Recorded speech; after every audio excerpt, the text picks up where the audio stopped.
আমাদের মোবাইল ব্যবসায়ী ভাইদের কাউরান বাজারে যেইভাবে যা করলো সব দেখলেন। তো একজন মোবাইল ব্যবসায়ী ভাই আমার এখানে ফুটেজ পাঠায় বললো যে ভাই আপনি আজকে ঘটনা দেখছেন? আমি জি দেখছি। বলছে আমাদের উপরে আমাদের দাবি দেওয়ার কথা তো ওনারা শুনবে, কেন আমাদের উপরে এই কাজ করলো প্রশাসন? তাহলে যে আপনাদের দাবি দেওয়া কি? বলছে যে আমরা তো ব্যবসায়ী, আমরা লাখ লাখ ব্যবসা এখানে করছি, এখন কয়েকটা গোষ্ঠীকে, কয়েকটা নির্ধারিত ব্যক্তিকে কাজ দেওয়ার জন্য কিংবা সিস্টেম করার জন্য এরা এই ঝামেলাটা পাকাইছে।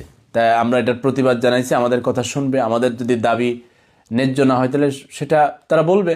যে বলছে আপনাদের দাবি কি কি? বলছে দেখেন এই যে মোবাইলের ভ্যাটের ক্ষেত্রে একজন মোবাইল কিনবে তার 61% ট্যাক্স দিতে হবে। সেই ক্ষেত্রে আমরা সবাই দাবি দেওয়া জানাইতে 43.4% আসছে, খেয়াল করবেন। তো ওনারা বলতেছে পৃথিবীর বিভিন্ন দেশে মোবাইল ব্যবসায়ী ভাইরা কিন্তু আমাদের জন্য কথা বলছে, খেয়াল করেন। যে ওমানে 5%, পৃথিবীর বিভিন্ন দেশে প্রবাসী ভাইরা যারা আছেন কমেন্ট করেন, সারা পৃথিবীর বিভিন্ন দেশে কোথাও 15%-এর উপরে নাই। বাংলাদেশে 61 থেকে অনেক কথা বলতে বলতে 43.4 আনছেন। তো 43ই কেন দিবে? কিরে ভাই, মানুষ একটা মোবাইল কিনবে, ধরেন 1 লাখ টাকা মোবাইলের দাম, 43,000 টাকা কেন সরকারকে দিতে হবে?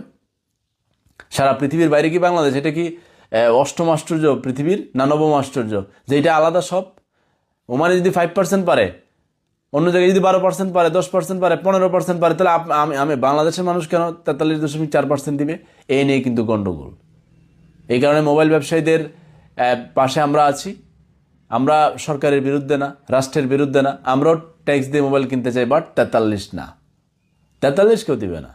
এটা মনে রাখেন, কোনো সরকারই পারবে না। আপাতত এটা বাস্তবায়নও সম্ভব না। চেষ্টা করবে, এই সরকারও পারবে না, ভবিষ্যতের সরকারও পারবে না। 43 কেউ দিবে না, এত মাগনা না, বহুত কষ্টের মানুষটা ইনকাম করে। আর এ নিয়ে এর ব্যাপারটা বললাম, নিবন্ধনের ব্যাপার, ওইখানে আপনারা এই ওয়েবসাইট ছাড়া যাবেন না, আর কোনো ফি প্রদান করতে হবে না, বিনামূল্যে বলে দিছে। একটু সতর্ক থাকবেন, শেয়ার করে দেবেন।